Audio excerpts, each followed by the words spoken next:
आज की इस वीडियो में आपको इलेक्ट्रिक बोर्ड वायरिंग में लगने वाले 3 नियम की जानकारी देंगे। अच्छे से बोर्ड की वायरिंग करने के लिए आप सभी को यह 3 नियम जरूर पता होने चाहिए। बोर्ड वायरिंग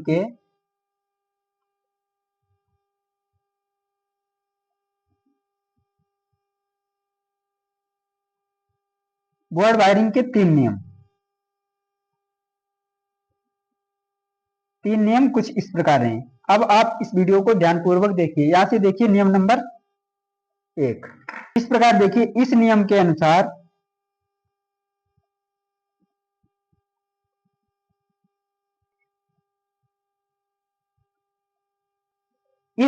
अनुसार बोर्ड में जितने भी उपकरण हो, उपकरण के हर टर्मिनल में एक एक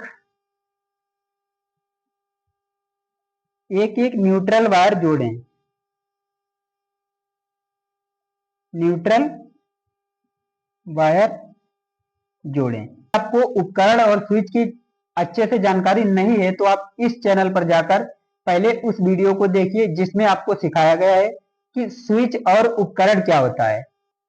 उपकरण वह होता है जो न्यूट्रल या फेज या डीसी सप्लाई के प्लस और माइनस के दोनों टर्मिनल से जोड़कर चलाया जाता है, वह आपका उपकरण कहलाता है। और आपको ध्यान रखना है कि उपकरण जो होता है उसमें आपको एक न्यूट्रल वायर जोड़ा जाता है और आपको एक फेस वायर। इस नियम के अनुसार आपके सर्किट में या आपके बोर्ड में जितने भी स्विच हो, स्विच के नीचे टर्मिनल में फेज सप्लाई के वायर को जोड़ें। इस प्रकार देखिए, इस नियम के अनुसार बोर्ड में जितने भी स्विच हो, स्विच के नीचे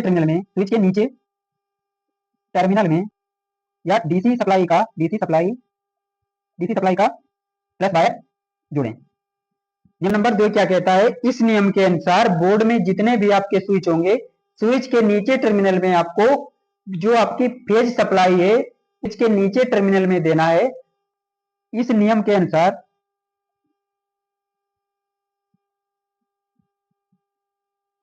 अनुसार बोर्ड में लगे स्विच के ऊपर टर्मिनल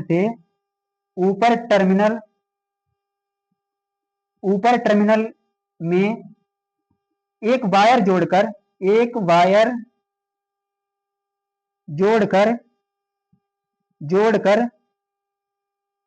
अलग अलग स्विच तथा अलग अलग स्विच का अलग अलग उपकरण के बचे टर्मिनल में जोड़ें। आपने यहां क्या देखा कि जब आप स्विच की नीचे टर्मिनल में फेज वायर की सप्लाई देंगे तो उसमें आपको जो आपका कोई भी स्विच हो उसमें आपको 2 टर्मिनल मिलते हैं। नीचे से आप इन कराते हैं, ऊपर से आप आउटपुट लेकर किसी सॉकेट या जो आप उपकरण चलाना चाहते हैं, बल्ब होल्डर या कोई अन्य उपकरण इंडिकेटर, तो उसमें आप लगाते हैं। तो यहां आप देखेंगे इस नियम के अनुसार बोर्ड में लगे स्विच के ऊपर टर्मिनल में एक वायर जोड़कर अलग अलग स्विच का अलग अलग सॉकेट के अलग अलग उपकरण के बचे टर्मिनल में जोड़ें। तो फेज वायर की सप्लाई उस सॉकेट तक या उस उपकरण तक इस स्विच के माध्यम से भेजी जाएगी। इसीलिए इसके स्विच के ऊपर टर्मिनल से किसी भी उपकरण को जोड़ा जाता है। आपके बोर्ड में यदि आपके बोर्ड में स्विच नहीं लगाया जाए तो बचे उपकरण में स्विच के नीचे टर्मिनल मेन सप्लाई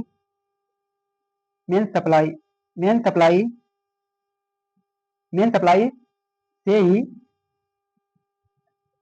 उपकरण जोड़ें। अब आप यहां देखेंगे, यदि आपको स्विच से कनेक्शन नहीं देना है तो आप जो आपने स्विच लगाया है, स्विच के नीचे टर्मिनल में फेज सप्लाई दी गई थी, वहीं से आप एक वायर जोड़कर उस उपकरण में जोड़ दीजिए। आपका जो सॉकेट होगा हमेशा चालू रहेगा। इसी प्रकार यदि आप किसी बोर्ड की वायरिंग करेंगे तो आपको कोई दिक्कत नहीं होगी और आपकी वायरिंग कभी भी गलत नहीं होगी। एक बार में ही आप कितने भी बड़े बोर्ड की वायरिंग आसानी से कर सकते हैं। देखिए यहाँ पे क्या है, यह स्विच है। स्विच यहाँ पे आप एक होल्डर लगाएंगे,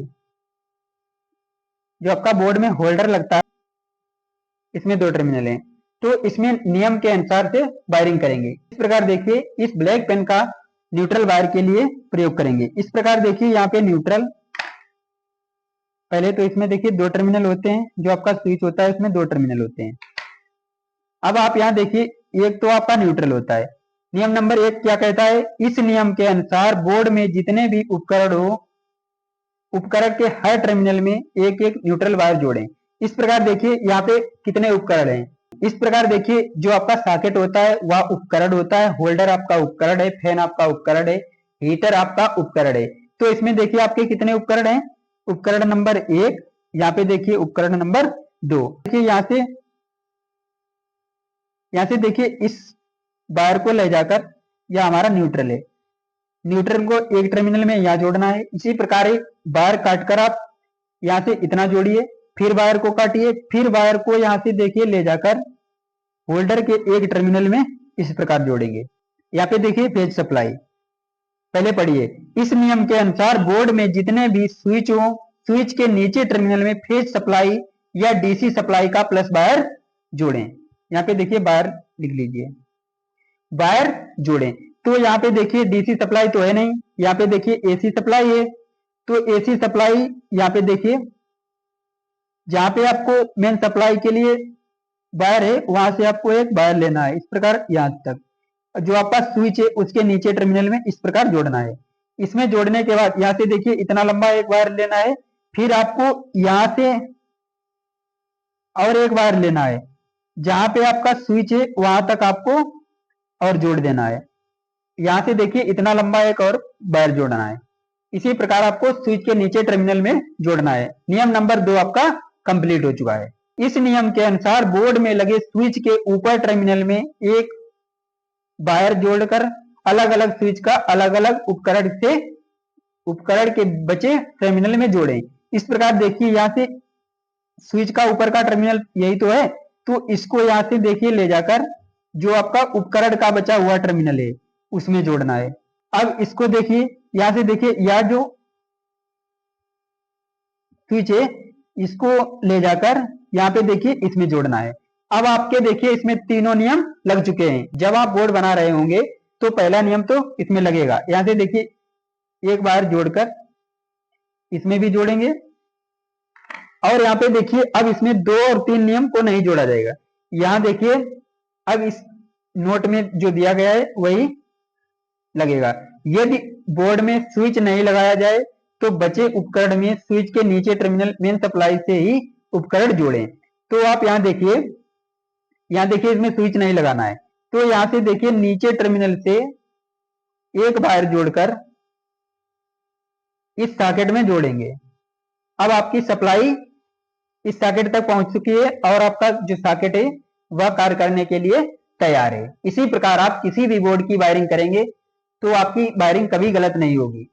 और अगले वीडियो में आपको प्रैक्टिकल कर, बारी बारी कर हर प्रकार की बोर्ड की वायरिंग और घरेलू वायरिंग, फैन रिपेयरिंग, सभी प्रकार की जानकारी इस चैनल पर मिलेगी। इसलिए इस चैनल को तुरंत ही सब्सक्राइब कीजिए और बेल आइकन को प्रेस कर लीजिए।